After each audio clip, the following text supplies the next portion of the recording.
In every human being, there exists a deep-rooted need to belong, a yearning to be part of something greater than ourselves. This desire for connection fosters loyalty, a bond that, when broken, can evoke feelings of profound betrayal. When our loyalty is questioned or when the love we crave is withheld, it triggers an instinctive response. We may find ourselves striving to be liked by everyone, bending over backward to be agreeable, kind, and helpful. This behavior, however, is not always a reflection of genuine kindness. Often it is a coping mechanism born out of fear of rejection, fear of loneliness, and fear of losing our place within the social fabric we hold dear. It's important to understand that while it's possible to be truly kind and supportive of others, we must also honor our own needs and desires.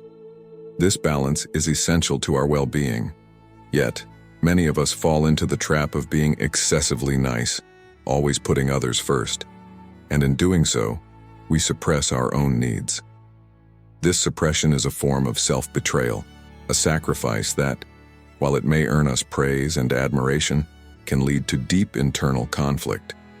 People might speak of how selfless and kind we were, but beneath the surface, this self-neglect often manifests in stress, burnout, and even physical illness, such as chronic conditions or life-threatening diseases.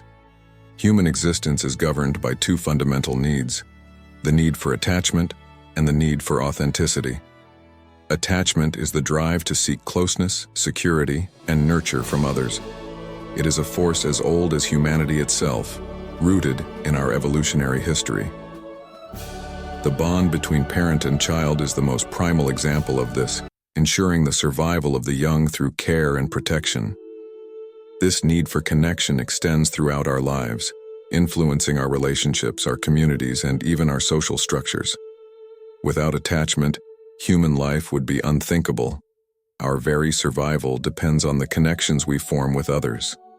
However, equally important is our need for authenticity, the need to be true to ourselves, to live in alignment with our inner values and feelings.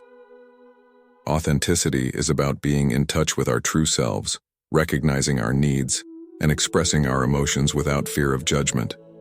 It's a survival mechanism in its own right. In the wild, being disconnected from one's inner self could lead to fatal mistakes. Thus, authenticity is crucial for navigating the world with clarity and purpose. The conflict between these two needs, attachment and authenticity, is where many of our struggles arise.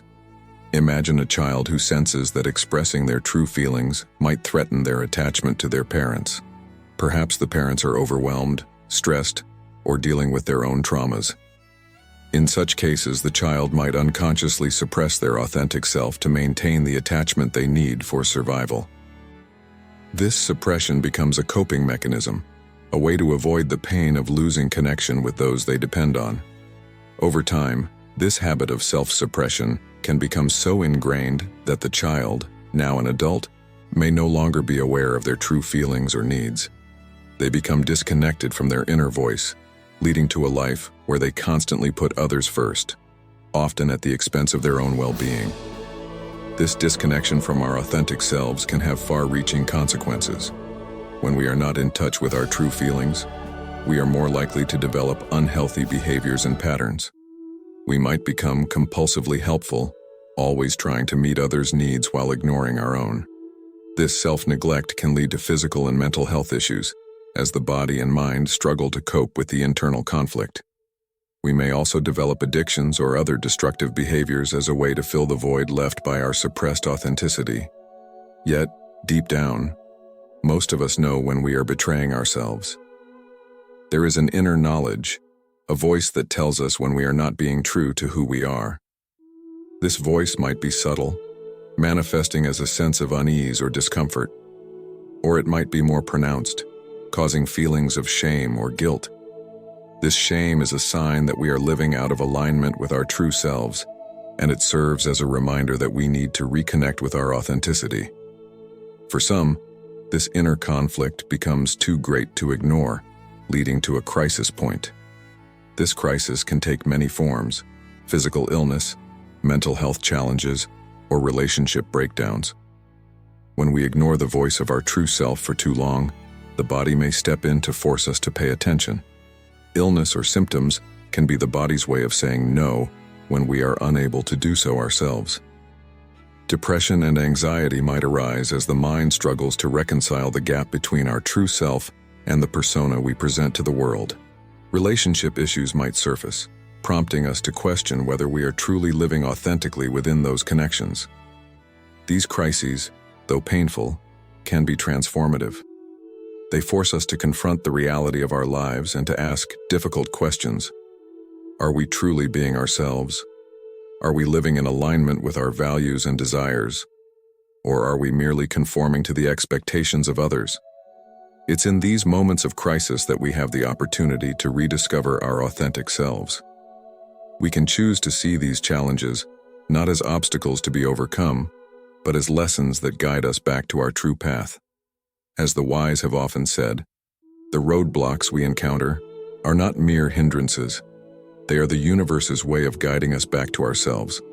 They are signs that we have strayed from our authentic path and need to realign with our true nature. When we face adversity, we have a choice: to see it as a burden or to embrace it as a catalyst for personal growth. It is through these trials that we learn the most about who we are and what we are truly capable of. In the end, living authentically is not just about being true to ourselves. It's about finding the courage to confront the parts of ourselves that we have hidden away, to heal the wounds that have kept us from living fully. It's about embracing both our need for connection and our need for authenticity, understanding that the two are not mutually exclusive. When we find this balance, we can live a life that is not only fulfilling but also deeply meaningful.